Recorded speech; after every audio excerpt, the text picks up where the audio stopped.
Alta Profit, assurance vie, retraite, immobilier, le meilleur de l'épargne en ligne depuis plus de 25 ans. Le conseil en plus présente Sud Radio, les incontournables de la gestion de patrimoine, Thomas Binet. Nous nous retrouvons comme tous les jeudis soirs avec notre consultante Catherine Baudenot, directrice marketing, offre et communication chez Alta Profit pour parler gestion de patrimoine.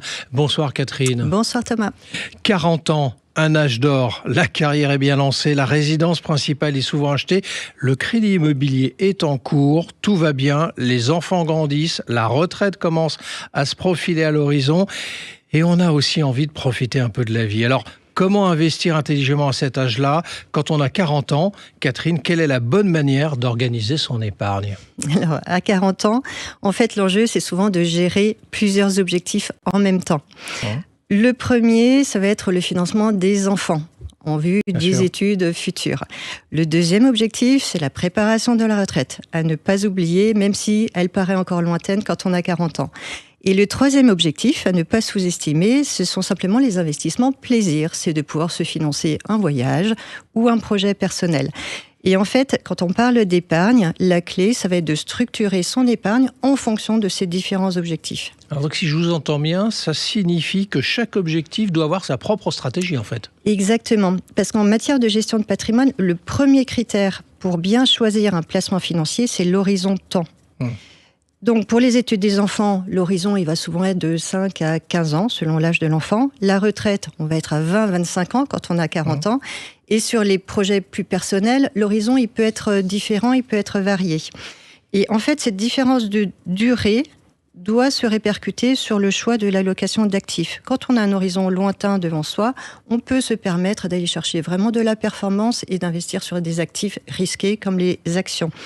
Et au fur et à mesure qu'on va se rapprocher de l'échéance, on va sécuriser progressivement pour pouvoir stabiliser le capital au moment de l'échéance qu'on s'est donnée.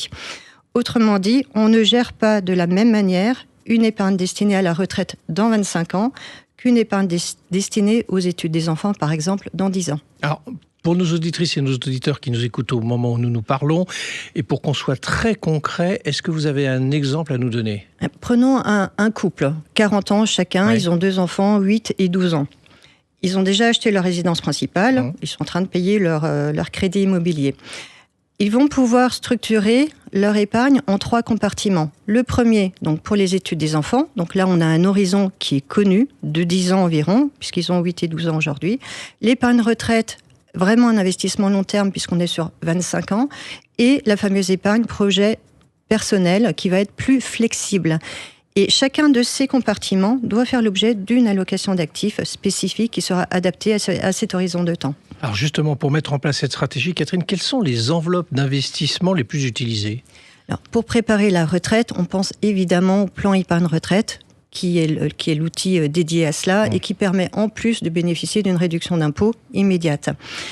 Pour une épargne polyvalente et de long terme, on va retrouver l'assurance vie, qui reste une enveloppe très flexible, avec une fiscalité avantageuse et qui va permettre de gérer plusieurs horizons de temps et de faire justement ces allocations variées. Et si on est vraiment sur une volonté d'investir sur des actions européennes, dans ce cas-là, ce sera le PEA avec un minimum d'horizon de 5 ans. Alors on parle souvent quand même des placements financiers, mais il n'est pas faux de rappeler que les Français sont très très attachés à l'immobilier. Oui, tout à fait. Et c'est un point important, puisqu'en France, on a un patrimoine qui est quand même très concentré sur l'immobilier, avec résidence principale, résidence secondaire, investissement locatif.